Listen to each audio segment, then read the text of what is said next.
All right, welcome to Question Christianity. So we are live now. So tonight we are back. I'm going to give the same kind of intro spiel I always give. So prior to the pandemic, we met in person and had this kind of meeting. We had discussions on various issues related to questioning Christianity. And given the current situation, we've taken this online. But the goal remains the same. We want this to be an interactive group where we have a chance to interact with people who are watching. If you have interest in coming up and joining in the discussion, as long as you're respectful, that's certainly welcome as well. We welcome kind of all views to come. Let's have a discussion on the topic we have at hand. So last week, we went, or 2 weeks ago, we went in and had a brief discussion on the New Testament. Prior to that, we discussed a little bit about the Old Testament.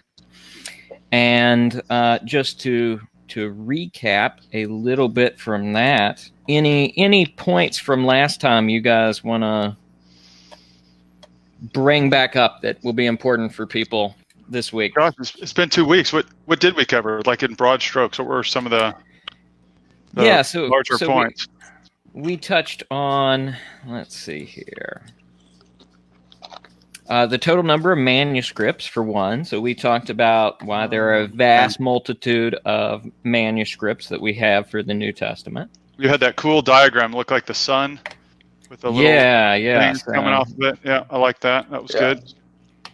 Yeah, so we looked at a couple things. We looked at the number of manuscripts that are out there, the number of citations from other early authors that are also given of New Testament text. And then this is the diagram you mentioned. So this looks at two factors. So one, it looks at the volume of copies. So the size of the yellow circle is the volume of copies of these various early texts. And then the second thing is this little dot here in the center, which I'm trying to show. That may be hard for viewers to see, but that little tiny dot represents how close the documents are to the events that took place. So, for example, one of our next closest out here from the New Testament is Homer's The Iliad, and we're looking at a 500-year difference with that compared to a 40 to 70-year gap with the New Testament manuscripts. So the distance of the lines is how far away some of the manuscripts, the earliest manuscripts we have, are out from the events they describe. So real quick, or the original writing for something like Homer's writings, where it's referring to largely fictional events. Bruce here mentions there's an audio problem. What is going on with the audio, Bruce? For me, you're fine. For the four of us, is there any problem among us? Nope. Okay. We got a gibberish. All right. I wonder if the video is somehow trying to catch up with us. Let me see if I can check this out real quick. Ask him now. I put myself on mute, and sometimes that jacks stuff up for some reason. All right. Let us know, Bruce, when it corrects. I'm going to try and find out exactly what's going on here.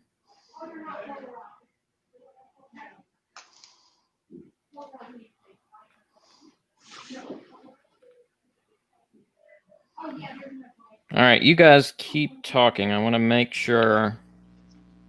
All right, so this is just we're going to try to test, and Bruce, you tell us if the audio comes through, and Caleb will keep an eye on that. Looks like we've got some. I think it's good now. Right, okay. Keep talking. I want to make sure. All right. Wonderful. Thanks for letting us know that, Bruce. I certainly appreciate that. We would have just kept going and nobody would have known what we were saying. So that would have been awful. So to go back over this just a little bit, we had mentioned this chart. So the size of the circle shows the volume of early copies we have of the given work. And then the distance from this little center circle here is how far they are from the events described. So the New Testament is 40 to 70 years from the events described and from the earliest manuscripts we have. While, as you can see, it's quite a distance to some of these other works, such as 1,400 years for the works of Plato. Pliny, who was a writer in the same time as the New Testament, we're talking first century, we're looking at 750 years between the manuscripts we have, the earliest manuscripts we found, and when the actual writing occurred. So the New Testament, by volume as well as time, it's pretty hard to be beat by any other contemporary documents. That nothing really holds a candle to it. And we're certainly going to talk about some of the volume of manuscripts. A lot of people describe that as a problem for Christianity. Lots of manuscripts, lots of different things, lots of errors. So we're going to take a look at that tonight as well. And then we took a look at some archaeological evidence as well. So we looked at a couple places. We looked at some ancient inscriptions. We briefly mentioned the Shroud of Turin and that it is worth a study.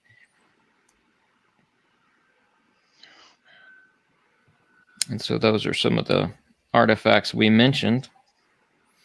And then we're getting ready to move on to looking at manuscripts. So any other thoughts from last time, gentlemen? One of the things that I remember from last time is while we talked about various individual pieces of historical, not relics, but pieces of archaeological information and finds. And it's like sometimes people will go, well, I don't believe the Shroud of Turin. Okay, that's fine. There's plenty of room for the Shroud of Turin to be pulled out of the mountain of evidence, and there's still a mountain of evidence. And I think it's valid to say, feel free to consider one or two and go, hey, I'm not comfortable with the information presented there, but then to take that one instance and then blanket apply, I don't believe or trust that piece of archaeological evidence, and therefore it means all of them. I think that's disingenuous, and it really we should be questioning. I mean, the four of us, we question Christianity to the point where the questions feel like they've run out of runway. The evidence seems overwhelming to us. I'm not necessarily a huge fan of the Shroud of Turin among the four of us. Because you haven't heard enough evidence yet. No, and it's not necessarily that. It's more of I'm not necessarily a fan of using the Shroud of Turin in some ways as kind of this. Here's I found the Holy Grail, as it were, of evidence. Well, but have we? It's who cares? There's enough other evidence. It's like taking a single brick out of a wall doesn't make the wall collapse. There's still quite a bit of substance there holding it up. That was a. No, I think that's a good point, and I think that's kind of how we wrapped up last time too. Was talking about it's not any one of these things. We've looked at archaeological evidence. We've looked at manuscript written evidence. We've looked at graffiti that has been found. So there's lots of collaborating evidence, and you have to take a 1,000-foot view of looking at some of this stuff to say, what kind of conclusions can we best reach from seeing these things that may line up with what's written in the New Testament, our vast volume of manuscripts? What are the best conclusions we can reach from that? And I think those are the kind of questions that we really need to ask, whether you're a skeptic or whether you're a Christian and you've never questioned this stuff before. Those are the kind of things you need to ask yourself. Now, with that said, the main piece coming into this discussion tonight that is kind of important from last time to know for this, and I would encourage people, when we're done, go back and check out the videos from last time. They're on the Facebook page. They're also up on YouTube now. So I encourage people to go check that out and watch last week or a couple of weeks ago our introduction to kind of New Testament. But the main thing to know is that there's a lot of New Testament manuscripts, fragments, codexes we're going to get into a little bit. We've got a lot of writing. And with that, those writings do contain a significant amount of errors. So we're going to dive in by talking a little about those errors now. And the interesting thing about the New Testament, and given the vast number of manuscripts, the question arises is how can we possibly know what the originals say? If we have so many copies and copies of copies and copies of copies, how do we have any idea what the original said? So a couple of the things we first need to look at are, what kind of errors are we dealing with in the New Testament? So the vast majority, and I believe I provide some statistics on this here in a little bit, are a lot of these errors listed here on the left side of the screen. So you've got, mistaken letters. You've got homophony, which is substituting of similar sounding words. You've got haphilography, which is omission of a letter or word, usually due to a similar letter or word in the context. And it goes through, I think, a list of 10 of these here. And all of them are very common in terms of the kind of mistakes you would see. And they're also relatively minor in terms of being able to recognize what kind of error has been made. So a lot of it involves blending one or two letters together, or an omission caused by two words or phrases that end similarly. So those are just a few examples. Now, we're going to look at here this other chart over here is how multiple attestation actually helps us with textual criticism. So you see it. With the earliest manuscripts, you have a great number of people, and we talked about this some last week as well, in regards to the churches would get copies of letters, and they would make copies, and they would pass it on to another church who would make copies. So with that, what you end up with is you end up with different traditions in different churches where they have compiled a lot of these different manuscripts into codexes, which is essentially a combination of all the letters that they could find, and everything they could get is included in their codex. It's what we would see very like it's a lot like our Bible would be today in terms of it's all these letters gathered together prior to it being a New Testament. So you have these different codexes that are created in different regions of the world. And what we can do now that we've uncovered a lot of this archaeological evidence from fragments, from codexes, even quotes from other writings, is we can look at all of them and compare. And so it's very easy when you compare 4 or 5 different texts to see what kind of errors may be there, and I believe Pete mentioned there's over 400,000 errors that we know of in some of these things. But when these are minor kind of errors and you're comparing, it's going to be easier to actually reconstruct the original than if you had only 1 or 2 copies and are comparing, because you're not going to recognize as many errors. You're not going to recognize nearly as many problems with the text if you have very few copies versus a large number available. Any thoughts there?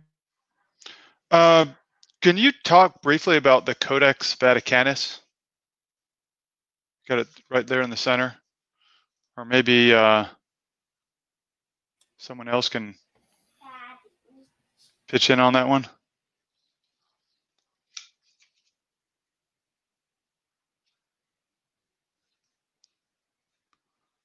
No one? That's got to be a Kevin question. Kevin? Yeah, Kevin, you want to give us a rundown on that one? I know a little bit, but not nearly as much as I'm sure you do. It's one of the larger volumes of early New Testament writings. I believe that it dates from the 4th century, mid-4th century. But it's noteworthy for its relative completeness. So it's not the earliest, but then again, it's one of the widest ranging. So if it's fairly complete, meaning it has most, I think all but 2 of the New Testament books, and it's written in the 4th century, what would that mean for a claim that seems to be popular that the Bible was just written sometime in the Middle Ages? That would be absurd. Yeah, there's plenty of manuscripts from the 3rd and 2nd century. Yeah, it's not just that we have smaller pieces or just single books or smaller collections of books, but Codex Vaticanus, it's it has that Catholic name, which apparently invites all sorts of conspiracy theories against it. Irresistible to Dan Brown and his like, right? There's got to be some Jesuit conspiracy behind something named after the Vatican. Of course, it really predates Vatican's, what we call the Vatican today, is the rise to power anyway.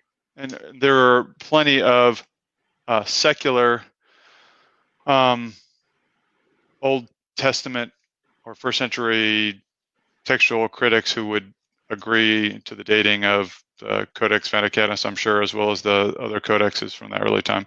The reason I bring that up is I've just heard on a number of occasions the claim that the Bible was written somewhere in the Middle Ages, just kind of generally speaking, without kind of any much more thought about what the Middle Ages even are or how something could have been written. But right. Well, if you put the Middle Ages in the 1st or 2nd century, that might.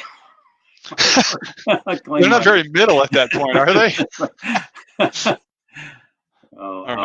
And there's also this comprehensiveness, and we're looking right now at a very detailed question, which is super important. How does textual criticism work? How can it explain what we mean by errors? What counts as an error? Obviously, even the most minute copying issue counts as an error, right? This is good to look at this because we see, when someone claims there's, hundreds or thousands of more errors, what do you mean by that? We're not talking about an error, a factual error. Talking about a difference between manuscripts. Why is this one different, copied differently than the other one? Yeah, now I don't know if this is really how well this will relate, but I remember when I was in math in high school, we had the math textbook, and you'd have, describe how to do the problems, and then you'd have problems that you'd have to do. Your teacher would assign you, problems 1 through whatever on page 365, and then you'd have to go do that. And every once in a while, there'd be a problem where the answer given, like in the back of the book, my math book, I think it was like they'd give you the answer to every odd question, but you still had to show your work. But every once in a while, it would be wrong. You know, you do your work, and then you get this like, I worked this, and the should be, yeah, that one's actually wrong. Therefore, we wouldn't throw out the entire math book as being invalid. So yeah, right, possibly a copy error. The prints, you know, the truth statements are what they are, but you know, in copying. But what if you had, you know, 800 editions of that math book, and only one of them showed that answer on that key, on that problem? I think we'd know what the author had intended. That's what's really going on here. Right. Having a lot of manuscripts is a wonderful thing. I can, you know, see the majority reading between the manuscripts. It's your number one key. Greg Kokel does a metaphor where he compares this to, I think it's Aunt Sally's biscuit recipe or something like that, where you have a recipe, and you know, if a recipe's good, then it will get, you know, someone will say, oh man, that was really delicious, can I get the recipe for that? And so you write down the recipe, and then you hand it off to them, and that repeats itself. And in 100 years, if we were trying to piece together the original recipe, and all we had was fragments of recipes, but they were all virtually the same, except, you know, over here in South Florida, someone had added, you know, 1 cup of flour instead of 1 1/4 cups, but everywhere else where the recipe was, it was 1 cup. But maybe in California they had added raisins or something, you know, but it was kind of a They probably did. Yeah. Yeah. So I like that metaphor because I like food. So. Because everyone knows what it's like to reach down and go, cookies, grab one, put it in your mouth, and go, oh, raisins. Oh, yeah, I was thinking those were chocolate chips. So I like that example too, and it's kind of like what I put up here. I actually took some of these error types that we find within the New Testament, and so I figured we should probably illustrate exactly what this kind of looks like for people. So I took a number of texts, and I've inserted one of these errors into the text. And I've done this for a few different texts. So I think we have 6 or 7 texts here. And they all have one of these errors inserted in it in somewhere. Okay. So some of these are very common, easy mistakes to make. For example, in text 3, it's a 0 instead of a O. And of course, we're dealing with a different language, but the same kind of errors apply in many ways. Okay, so we're seeing words that run together. We're seeing missing or changed letters at some point. Seeing misspellings. But does the original text still come through? And this is, and keep in mind, this is only with one sentence. But from all this, could we determine if these were our copies, what the original said? Yeah, I think the case is actually even stronger than this, because here, well, I think as soon as you put up text 1, people could see what the, you know, they could infer what the intended meaning of the sentence was.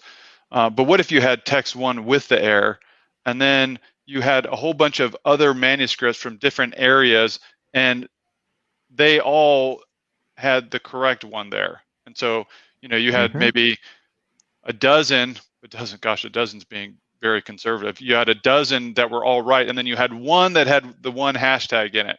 And then you do the comparison. And then you have the same type of thing where you have, you know, a different text 2, and then you have bunches of things compared to, and then you have, you know, the one quote error and that one, but you have all these other ones to compare to, and they all seem to agree. It's like, so where the error is, it's also a one-off in compared to the vast majority. That's the power that Kevin was saying of the weight of multiple manuscripts. Is you have all these if you pick one verse randomly out of the New Testament, there's going to be thousands of manuscripts that get that verse right, and there might be a few that have one of these simple errors in it, and so it becomes very easy to compare. Although even without comparison, it becomes pretty obvious what it would have been. So it's a really super strong case, in my opinion. Yeah, and like you said, there are many that have complete no error verses in places compared to, you know, what we got here. We can even tell the difference when every single one has an error in it. We can still reconstruct the original. But when you're looking at some have errors here, some have errors there, some are error-free largely.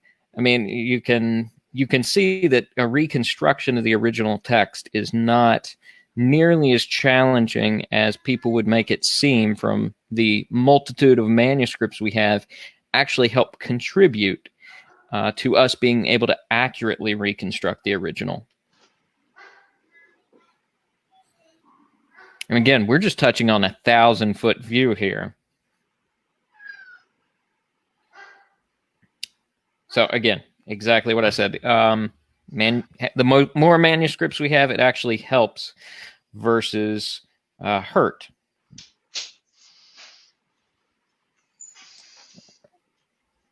All right. So, how accurate are our recreations of the original text? So we've talked a little bit about how we do that. So we're gonna see some estimates here. I'm gonna butcher this. The Mahabharata of Hinduism is estimated to be about 90% accurate in terms of its recreation.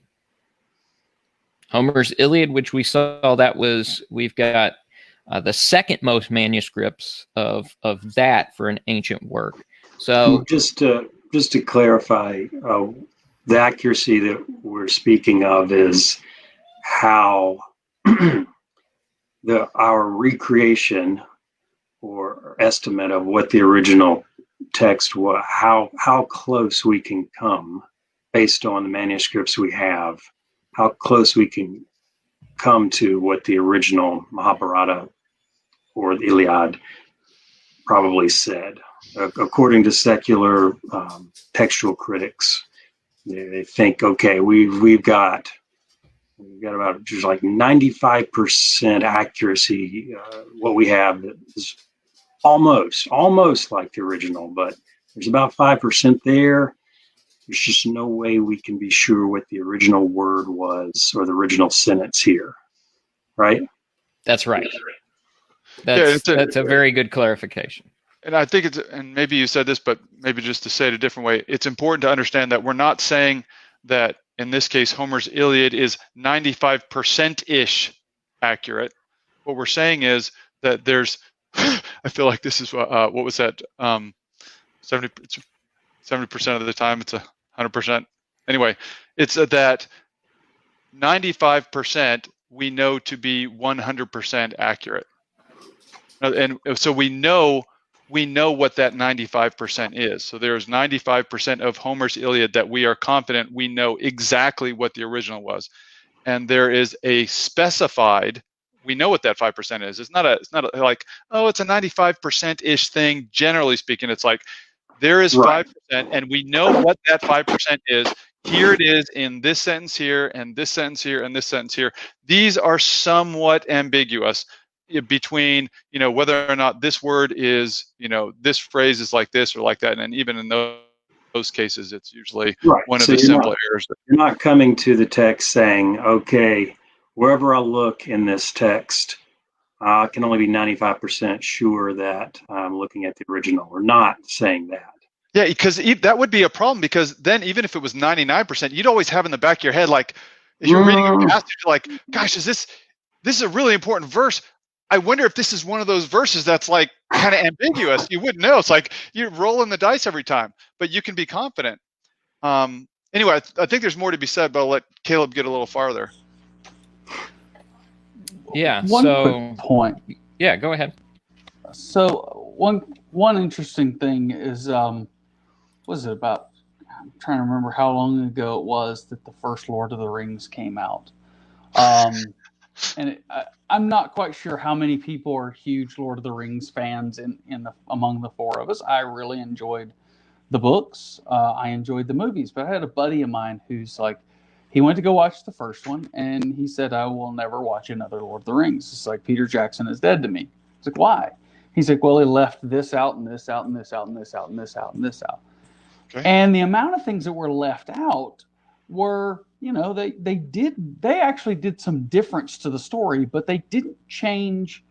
He still came out at the same point. I mean, if you looked at the movie, but he also had the books to go off of. But if you looked at the trail that he took, he made very careful that he came out at the same point. The problem is that if you looked at what he left out, there's actually some significant difference to what the story is that Peter Jackson told and what Tolkien told. If you look at the differences between manuscript A and B and C, even among the various language translations, they don't change the story at all. I mean, at all. Nothing in there significantly alters the story. You might show, hey, he fed 5,000 here and he fed 5,000 men in this other manuscript. You might find things like, well, Judas hanged himself and then he impaled himself over here. And it's those little, quote, differences, and some of those aren't even differences. They're just different ways of saying the same thing. They don't even change the story. It's not even like we took a different route to get to the same ending. They literally are fairly much in lockstep. And like Caleb is mentioning, is the quantity of difference is minute and not even altering to the content.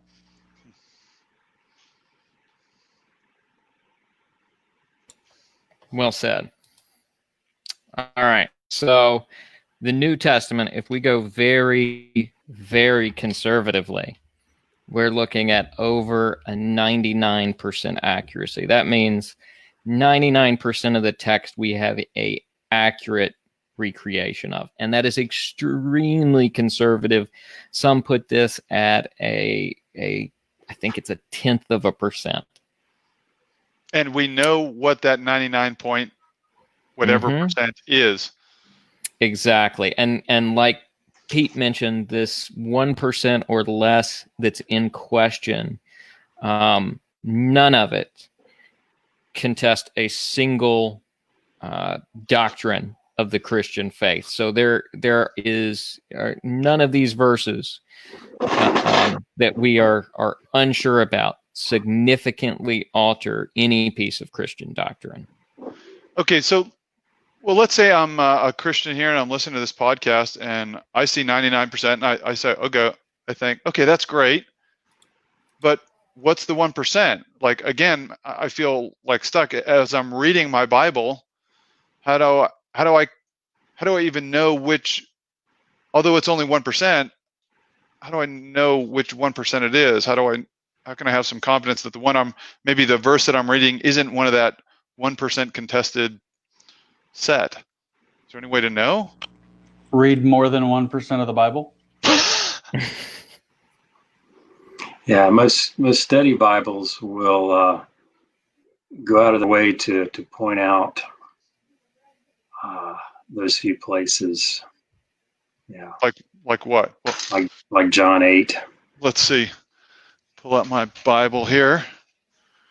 So, and one of the conversations this comes up a lot in is with Christians who believe that the King James Version is the only correct Bible. We're going to talk a little bit about translations of the Bible here in a minute, but some people believe that the King James is the only inerrant word of God, more so than the original Greek, which is a little odd, but there are verses that are in the King James. We've discovered many more manuscripts and even another codex since then.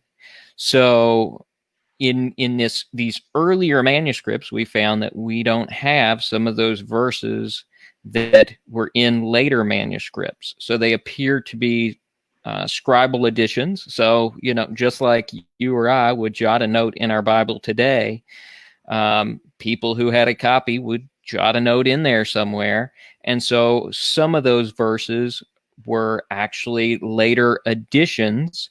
And because copies were made of that, it was just worked into the text. But we have earlier manuscripts now, so we're able to get more information closer to the originals that distinguishes some of these. So you'd mentioned John 8.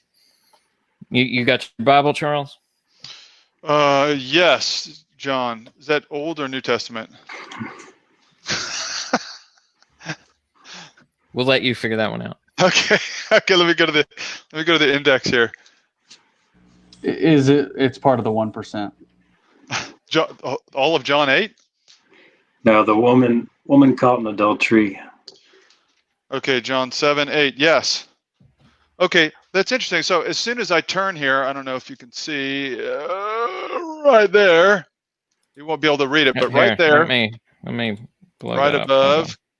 Oh, I don't know that's important. You see it on mine, but I just pulled this Bible off my shelf. But it says the earliest manuscripts do not include chapter 7:53 through 8:11.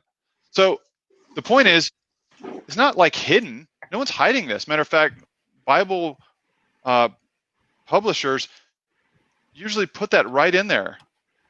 That's pretty handy to know. And this is one of the biggest ones we know of. Most of the time, if you see this, be reading your Bible and you'll see a little asterisk down at the bottom or something to say some ancient manuscripts say, and it'll have like just an inversion of the word, like instead of God through Christ or Jesus Christ, it'll be some slight variant of that. And the point is, if your study Bible doesn't say that, I think this is one of the coolest things. If your study Bible doesn't say that, doesn't have that little asterisk or note at the bottom for the verse, if it doesn't say that, what you're reading here, according to secular and non-secular historians, is almost certainly the exact word for word what the original author wrote. Of course, they wrote it in Greek, but the direct translation from the original author's pen. So when you're reading through John and you don't see one of those things, which like 99% of the verses don't have that, you are literally reading what John wrote, like word for word. That's just incredible. So you don't have to go, well, maybe John was taught, maybe whatever the author wrote was kind of closest. Like, no, that's what John wrote. Like he literally wrote, this is verse 7, after this, Jesus traveled in Galilee since he did not want to travel to Judea because the Jews were trying to kill him. No asterisk, no note. That's what John wrote, according to all historians that understand the New Testament in their field. That's pretty cool. Same with Paul. Like you read Paul, and what you read in Paul's epistles, unless it has that little note, which most don't, like that's what Paul wrote. It's right there. Like that's history.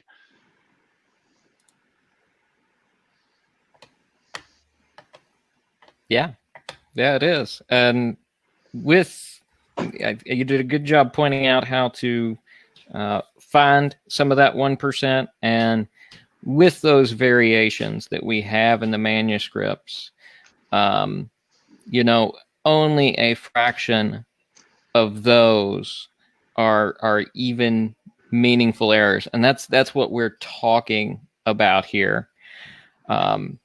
75% of those 400,000 plus errors we're talking about are spelling errors. So those are easily corrected with multiple manuscripts.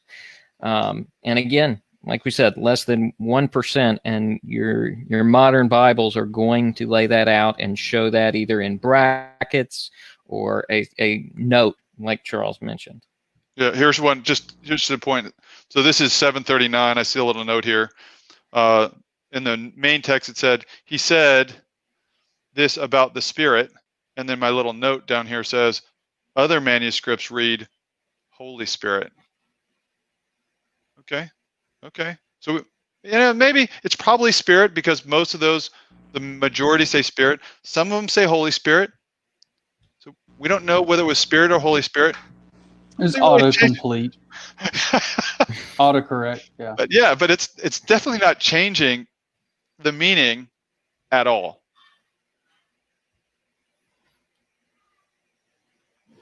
Now, I do want to talk just a minute about translations, because another one of the This is important. complaints I've heard is that, even modern translations of the Bible, you've got so many different translations out there. So, how do you even know which one to pick out of the translations? Well, before that, people would just say, man, it's been translated so many times. It's a translation of a translation of a translation. How can you trust that? Yeah, so, wow. So there's a buddy of mine down in Charlotte, brought him up several times, and his Brian Henson's part of Norm Geisler's ministry, and his wife is Romanian, and he and I were sitting down chatting, and I said, I've always wanted to do this as an experiment, is to basically write a letter and kind of put it into a like a time capsule. But before I did, what I'd want to do is have his wife translate it, my wife translate it. My wife's fluent in Spanish, and my daughter translated into French, and then somebody translated into Chinese, and so on and so forth, and just literally have them translate it and say, here's what I need you to do is go take it to 5 of your friends and have them copy your translation, and maybe even hand them mine and have them, maybe if they would choose a different word or something, in their vernacular of Chinese, and then, okay, great, wonderful, I'm going to stuff this in the time capsule and lock it away, but unbeknownst to them, I'm going to burn my copy so it doesn't exist anymore. And then say, 5, 10, 15 years later, say, hey, everybody's got their copies and theirs are all stuffed inside there. Or maybe it's been copied 150, and say, look, here's the thing, you have to be very conscientious about how well you copy this, and make it simple, make it brief, maybe even make it non-meaningful, just a quick poem or something, and then bring it together and say, okay, oh crud, mine got destroyed, but let's try to reconstruct this. And if I'm still alive, I might even remember it, or maybe I do keep it. I don't know. Just come up with some way to test that. Can copies into even different languages track back to, can we get a reasonably good estimate of what actually was said in that written piece? And I believe that the answer is very right. And I want to say that he even mentioned that there may have been a test similar to that. I'm curious if any of you guys know of any such test.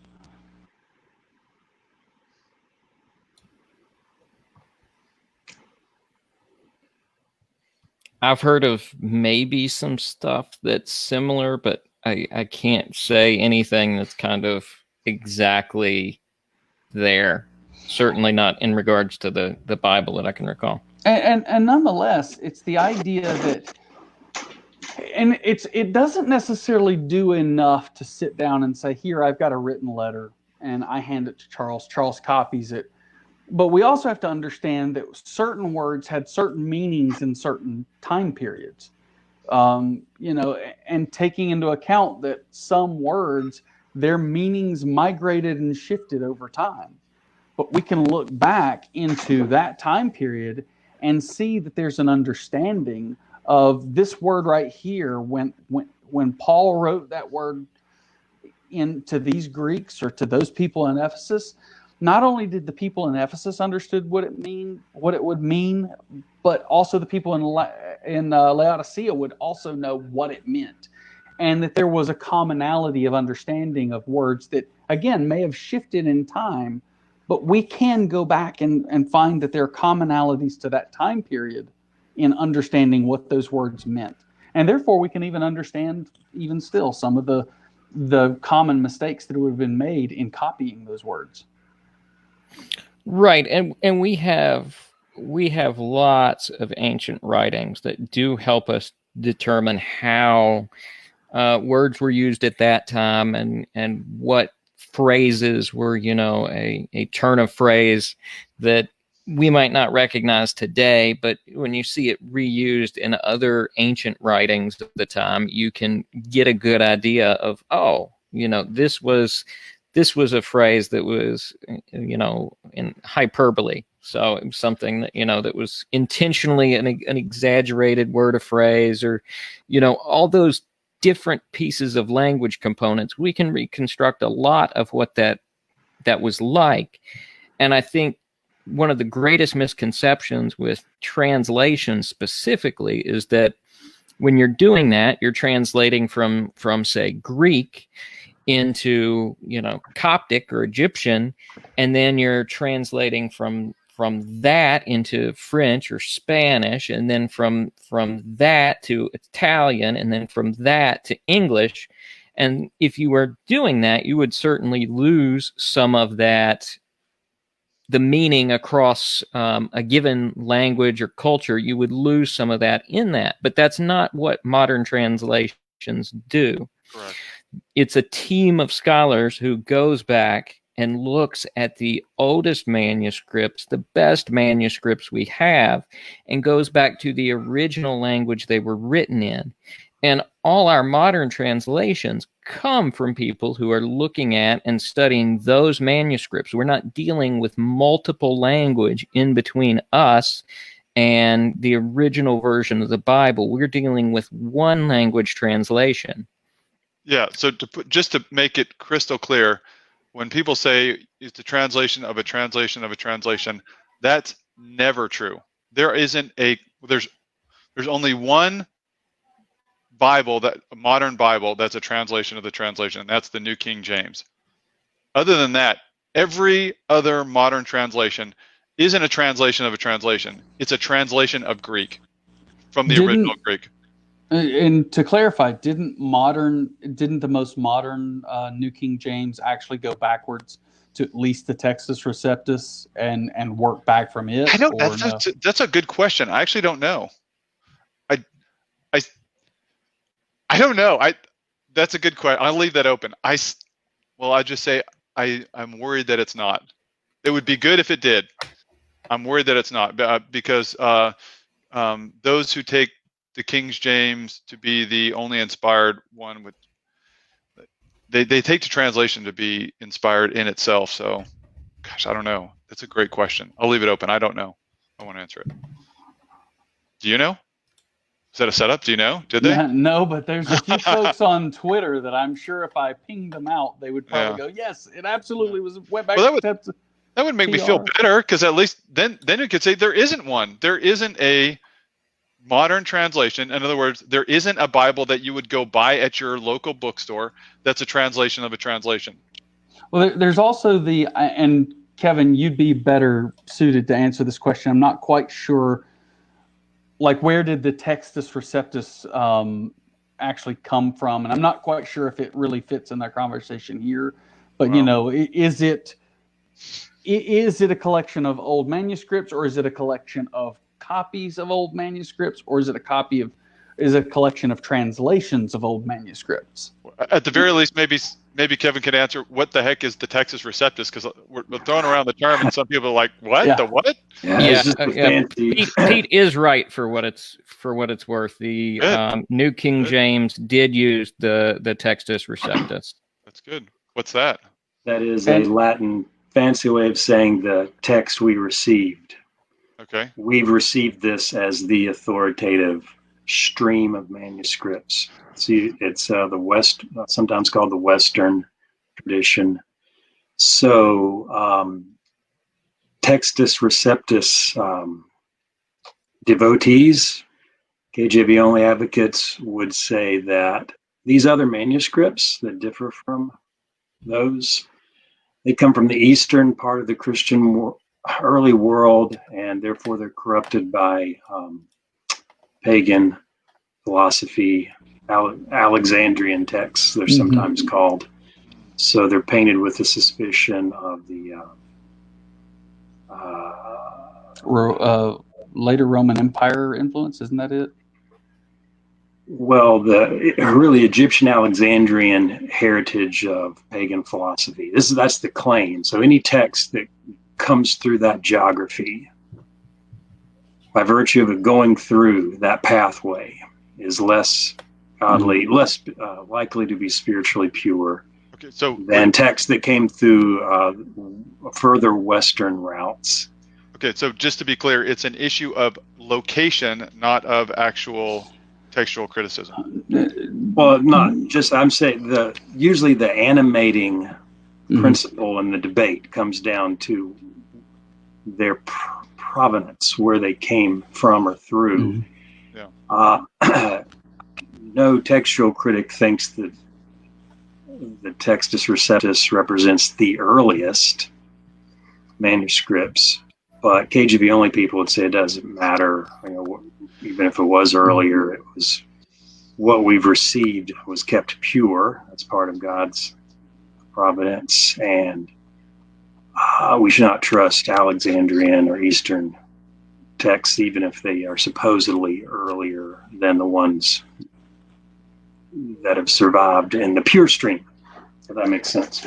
Yeah. Okay. Well, I'm prepared to just let that go for now as another secondary debate, and happy to just agree and say even that is so that you didn't say this, but I'm pretty sure that I know the Textus Receptus is Greek. They're Greek manuscripts.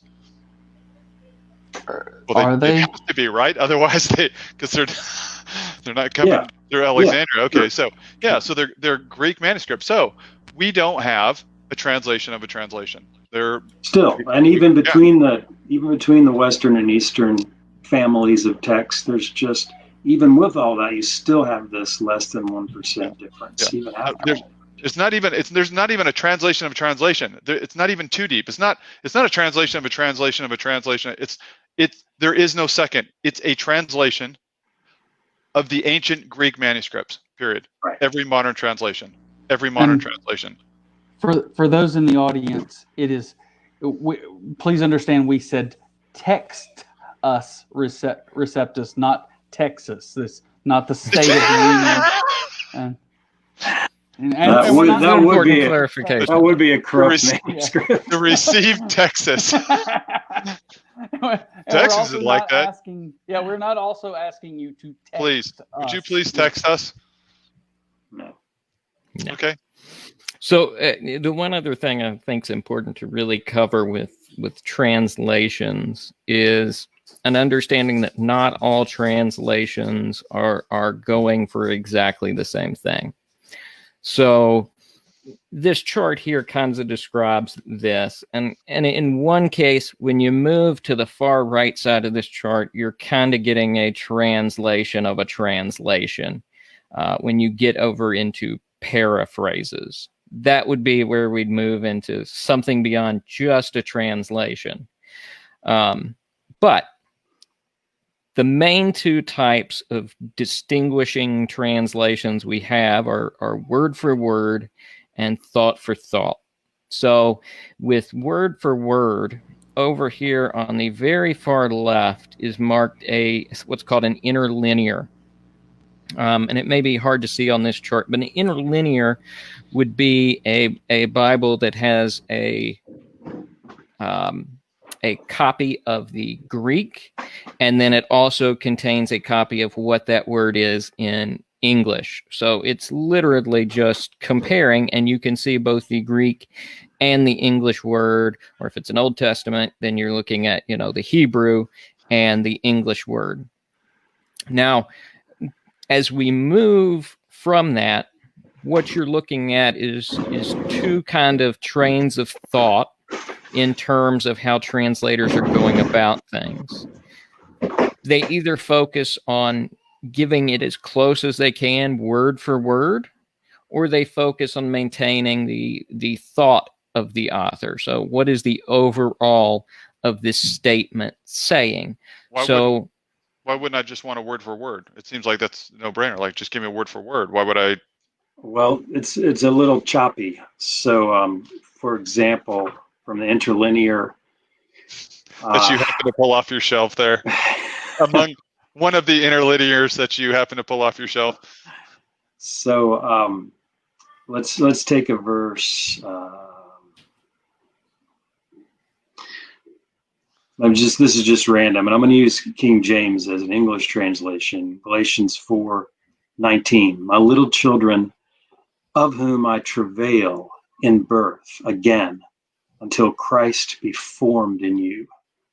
That basically makes sense, right? Paul is saying, I'm so heavy with concern for you. It's like I'm in childbirth, hoping that it's Christ that's being formed in you. All right, so let me just read it again. My little children, of whom I travail in birth again until Christ be formed in you. Okay, now here's the literal word for word translation. Children of me, whom again in birth I travail until is formed Christ in you. So there's a word order, massive word order difference there, because the syntax in Greek is there's not just to get the word straight. You could draw a line, but you also need to change the order for English speakers. So you change the order of wording so you would keep the meaning. Yeah, if you don't change the word order, you're not going to understand the meaning of the original. There's also idiomatic expressions which don't translate easily, and Kevin's probably got 5 of those off the cuff. But idiomatic expressions are notoriously bad for translating directly word for word because there might not be an English equivalent. And right now, I'm having a hard time coming up with an English equivalent that doesn't translate to Spanish, which I'm roughly familiar with. But, if you think about, and for those who don't know what an idiomatic expression, it's more of like a figure of speech. I got one. So what's you walking down the street and you just meet someone and you're like, hey, what's up? Now imagine what's up. Imagine translating that into Japanese, and as Charles walked down the street, he saw Pete and he asked, "What's up?" Mm-hmm. And then, we could go. Was he looking at the sky? Mm-hmm. Like, what was he trying to? Like, if you had a literal word-to-word translation of that, you would actually lose understanding of the intent of what I was saying by a too rigid understanding. So, really, what I'm saying is, I'm really just saying what's going on. I mean, well, even that is somewhat idiomatic. It's like, how are you doing? Are you okay? Case in point. Again, Spanish being one of the languages that my wife and I speak, what's up, word for word might say, ¿Qué está para arriba? Por arriba, which would literally mean what is up. And so it doesn't translate, but they know it well enough that they would kind of figure out what we're talking about. However, in Spanish alone, there's ways. One of the things I love to ask people who speak Spanish is, how do you say that's cool or cool? And in Costa Rica, it's pura vida, which literally means pure life. Okay, I can kind of see how there's that would mean cool. Yes, it's pure life. What do you even mean by cool, man? Like colder in temperature? But even that idiomatic expression, when I ask different Spanish-speaking countries how to say it, they say it differently. Pura vida in Costa Rica, chévere in Venezuela, que padre was that in Mexico, I think it was. And, there were a couple of them that, aren't to be said in mixed company. And I was like, oh, really? Like, why would you use that or even that questionable phrase?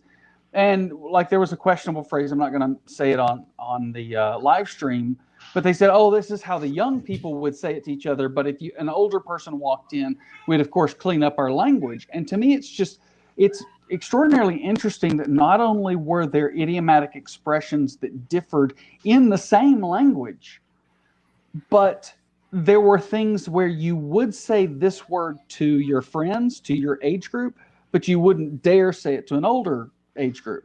Okay, fine. So a word for word can be, well, it has difficulties.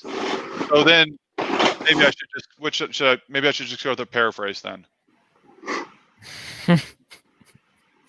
So a paraphrase is going to be more along the lines of one or a couple people taking what is their take on a verse and rewriting it that way. So Their take. What does that mean? Their take on a verse. it's Interpretation. Yeah. So you move from translation to interpretation on the far end. Okay. So what translation should I use then? You've now confused me, and now I don't know what to do. I can't read my Bible anymore. Just tell me what flipping version to buy, and I'll go buy it. Well, the scholars involved with a lot of the bigger translations that we're familiar with are, of course, experts on all this and do a good job of balancing between word for word and thought for thought. So you'll see a lot of the ones that are kind of there right in between word for word and thought for thought. Personally, are kind of where I kind of hover for my everyday kind of reading Bible. So ESV's in there, the CSB or the HCB, the Christian Standard Bible. As you move over into thought for thought, if you want something that conveys the meaning but may not be perfectly on point word for word, NIV's, of course, there. So this whole range here of in between word for word and thought for thought is good, but it's good to have an idea of what you're getting into versus, just assuming this is this kind of translation or it's this person's take on it. If you know you're getting into a word for word translation, there may be some difficulties where verses don't make sense, and maybe you need some study notes to go along with that. Or yeah. So so I really like that, because if you at least understand what you're getting, then what you should understand when you pick out a translation is you should understand what burden that translation puts on you. So if I've got a word for word translation, it puts a burden on me to, number one, kind of interpret, this, as Kevin said, this choppy word for word into something that is a little bit more meaningful, and to understand the idioms and customs even of what the text describes, and be able to translate those idioms and customs into something that I'll understand. And if I'm capable, maybe I have a really good knowledge of the ancient Near East and those things, then maybe a word for word is really good for me.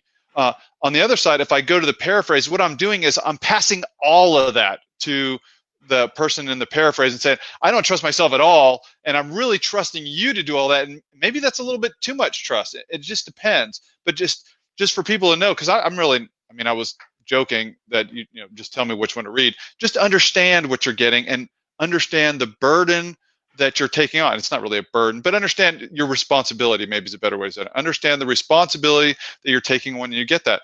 What translation do I like? I like a lot of them. I really like the NIV before they changed it after 1984. The NLT, which is more on the paraphrase side, I like to read the NLT from time to time. It's really super smooth, but I understand what I'm doing when I get there. It's kind of more on the interpreted side, and so I understand that. But it's really cool because instead of saying like the 6th hour, it'll say like at 3 p.m. That's nice. I don't have, instead of saying like, so many shekels of whatever, it'll say like, $10 or something. So it's really smooth. And if I just want to read like maybe a whole book, which is a really cool thing to do, go read like the book of Galatians, or go read, the book of Luke, something really smooth like that. It's going to be very easy to digest in large chunks. But then if I come across something as I'm reading the NLT, I might, and I definitely will switch over, like go to the ESV or something, maybe a little more rigid, like what words are they using here? I'm really kind of curious. And so then maybe I'll kind of take on a little bit more responsibility as I dive into a verse or a couple of verses. I think that's a perfect summary and a good spot to kind of end on. Tonight's been up. Yeah, we ran out of time already. So, just to kind of wrap up, tonight's been a lot of numbers, a lot of technical side of things. This is to really give people the background of knowing what you're getting into with the Bible and what you should know about, the translation that you pick up. So next time we're going to really dive into some of the other stuff that helps us ascertain the accuracy of the New Testament. We're going to get into some really interesting stuff next week. We're going to look at, is there any prophecy that's valid? Are there things that cross over from, Matthew and Luke with John? Are there things we would expect to find there if they were accurate eyewitness accounts? We're going to even look at some of the linguistics of the books at the time. So we're going to touch on some really interesting stuff.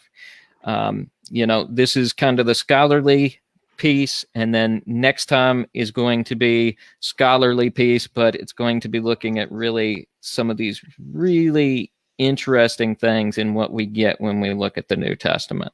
So, question: when? 2 weeks. We will be back on in 2 weeks, which puts us at July 6th. We will be back, and we will discuss that. What if someone's crazy enough to want to go back and listen to older ones and catch up on maybe what they missed? Yep, you can find it on our Facebook page. So if you found this video, you should be able to find the rest of the videos just by scrolling back in the feed. Or if you go on YouTube and put in Question Christianity, Why Trust the Bible? You'll be able to find, you'll look for the same picture you saw on this video, and you'll be able to find it on there as well. So, subscribe to our YouTube channel or sign up for notifications, and that way you'll be able to see it once a new episode's uploaded, and we're going to try and do some additional short clips and different content there as well. Cool. All right. Well, I think that's a wrap for tonight. I was gonna almost put something up on a share screen. When we were talking about manuscripts, it's not just the comparison of the manuscripts themselves, but the second generation of Christians, sometimes called the Apostolic Fathers, writing around the end of the first century. I did a study one time for Habermas, and we came up, it was amazing number of times. So I just concentrated on the Apostle Paul, Pauline texts. The number of times one of Paul's, his letters are either referred to, alluded to, or sometimes directly quoted already at the end of the first century by Clement of Rome, Ignatius, and Polycarp. All right, this is around 95 AD or so. And we compiled all this data, how many, exactly which verses were referred to, whether it was just a reference or an actual quote. So my point is that this is another side trail of manuscripts, not Bible manuscripts, but other references to Bible manuscripts very early. And again, even secular scholars agree that these guys wrote originally at the end of the first century. And is there a way to share my screen? Can I do that? You can certainly try.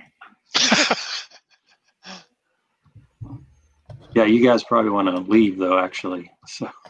Well, I haven't ended the broadcast just yet. Oh, I thought we were off air. Okay. Well, I will tell listeners who heard you on that. We did touch some on that in last week's episode. So check that out. I was absent. I'm going to go ahead and close us out. So everybody have a great night. See ya.